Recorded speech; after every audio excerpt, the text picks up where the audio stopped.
every culture is nuanced and every individual comes in with their unique identity, and we need to do the work to understand, to lean in, and to serve them better.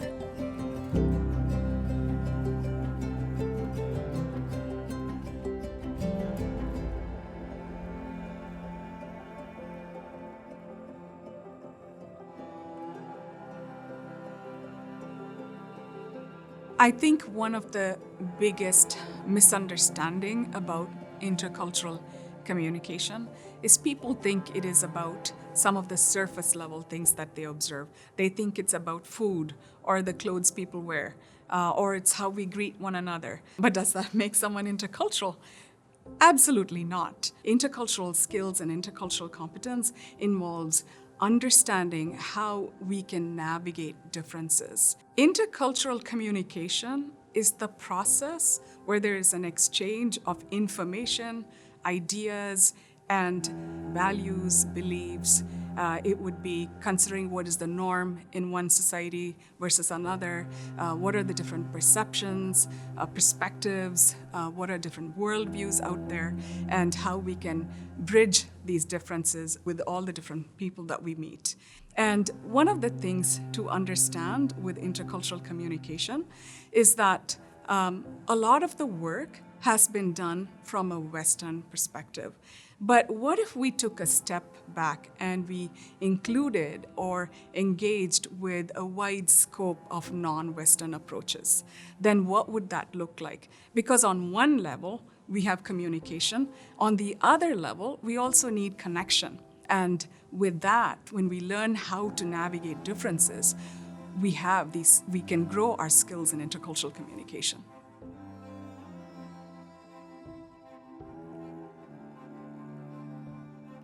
Settlement work is built on trust and rapport building, and that intercultural communication piece is such an integral part of that. It's the basis of the work that we do in settlement. Making space for folks to thrive in their own culture, in their own language, and their own ways of being when they come to Canada is really important for folks supporting in the settlement journey to ensure that we're honoring who people really are when they come. I believe intercultural communication is essential for settlement workers because we are the first point of contact for newcomers, and we create their first impression of support in Canada. As an example, we at PIRS serve immigrant and refugee women from 50 countries around the world. They speak 24 languages.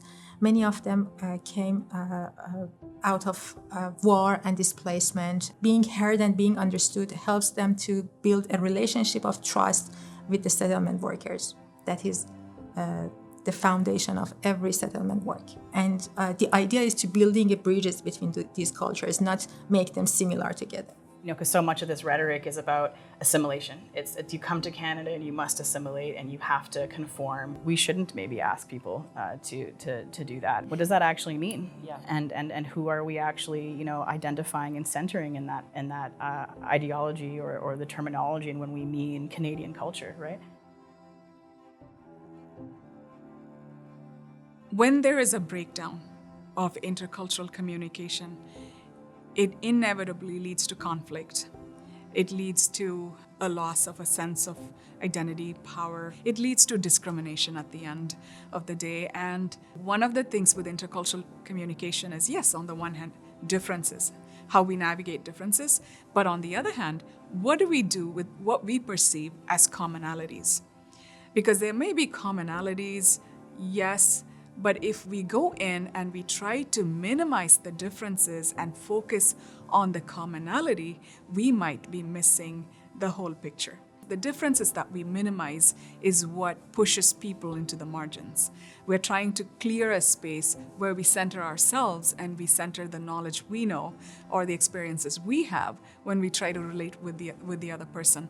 But instead, focus on the differences, focus on how we can navigate those differences and respect the differences that are there rather than minimizing them.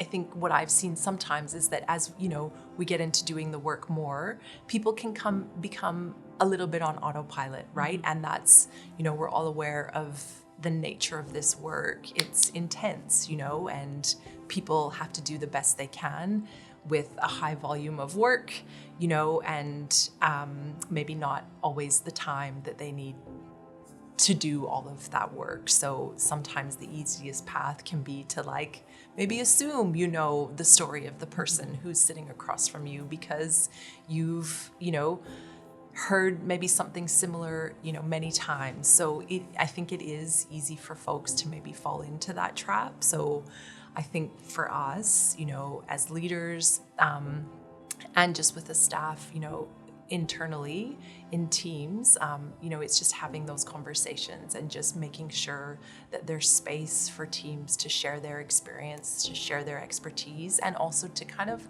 hold each other in check.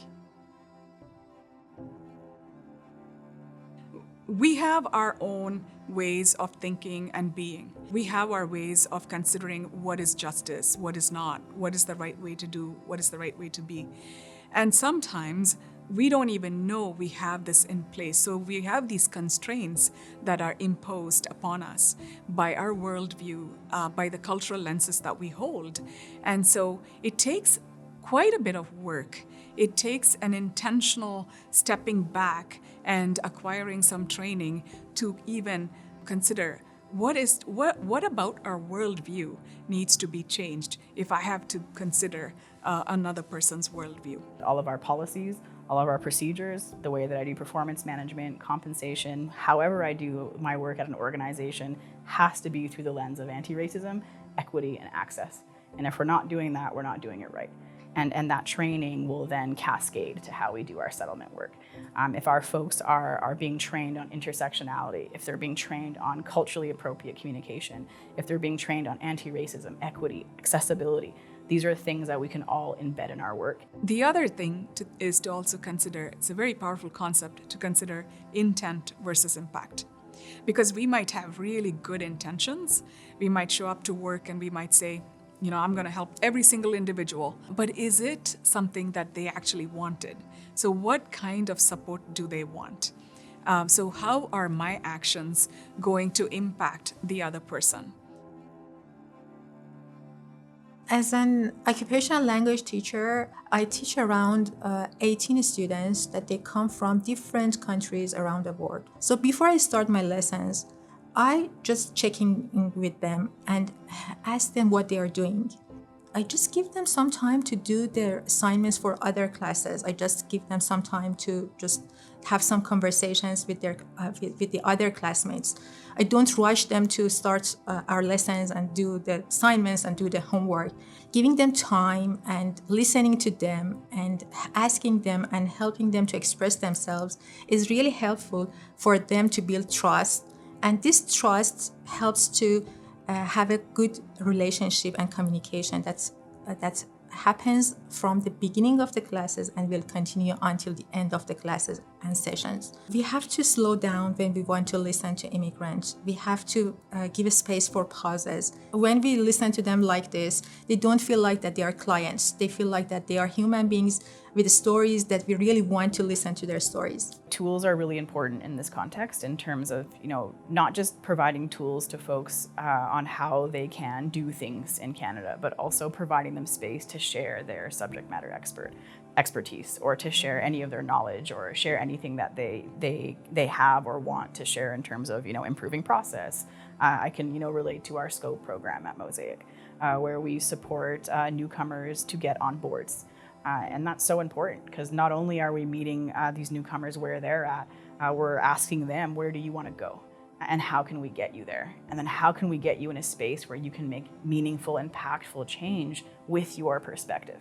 And these kinds of initiatives are paramount to ensuring that newcomers not only have access to doing things when they come to Canada, but also meaningfully impact in the way that they would have in their own fields back home. Mm-hmm. And we've had many graduates from that program. We've got folks on boards all over Vancouver, and they're making meaningful change in the city and the Lower Mainland, and it's wonderful. One thing that we do at PIRS, we teach and empower women to be an advocate for themselves. And this is one of the key aspects of our teaching. And in our programs, participants, after they get their certifications, after they have done the programs, many of them become our colleagues. Most of the time, we hire these alumni of PIRS, those who have been studying in PIRS, and ask them to be part of the system because they come from that understanding and they can better serve other immigrant and refugee women. I mean, ultimately, what we're trying to do is have people feel really confident, again, safe, to be who they really are, and however they show up in spaces, to be really genuine. Because if people are bringing their best selves, to their work, to their community, then that, overall benefits the entire community. There's a lot of power that settlement agencies have and a lot of influence. Everything just comes down to listening very carefully and attentively to what they really need, and start from that point is the key in every intercultural communication, in every kind of settlement work. It's about providing folks tools to become fully thriving members of this community or Canada, and whatever that looks like.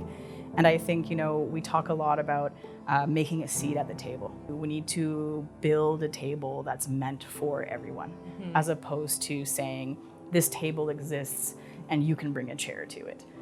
It should more be of, we've built something that's for everyone and we're holding ourselves accountable to that. It's really critical for us to use our skills to interrogate and think about who is in the center, who is in the margins, and how can we ensure that everyone's voice is represented in the work that we do. And we can go in and everyone gets to have a say in how we support and how we serve our community.